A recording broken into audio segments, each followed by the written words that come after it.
Alluri Sitaramaraju international airport opening డేకి మమ్మల్ని కూడా తీసుకువెళ్లారు. మాకు ఇష్టంతో అయితే మేము వెళ్ళలేదు. పొదుపుల్లో ఉన్నవాళ్ళు, డోక్రా మహిళలు తప్పకుండా రావాలని చెప్పి బస్సులు వేసి మమ్మల్ని అక్కడికైతే తీసుకెళ్లారు. మాకు చాలా వర్క్స్ అయినా పిల్లలున్నా సరే ప్రతి గ్రూప్ నుంచి నలుగురైనా రావాలని ఫోర్స్ చేసి అక్కడికైతే తీసుకెళ్లడం జరిగింది.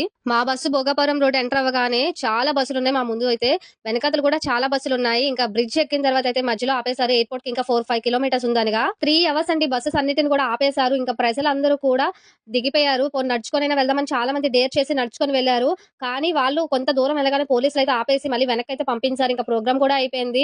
1 గంటకి మమ్మల్నయితే వేరే రూట్ నుంచి మమ్మల్ని పంపించేశారు. ఇప్పుడు సోషల్ మీడియాలో ప్రజలు ఇలా చేశారు, అలా చేశారని చేసి కామెంట్స్, సెటైర్‌లు వేస్తున్నారు కదా! మనం ప్రశ్నించాల్సింది ప్రజల్ని కాదండి, ప్రభుత్వాన్ని. ఇంతమంది జనాన్ని బస్సులేసి మేమైతే 6:30కి బస్సు ఎక్కాము.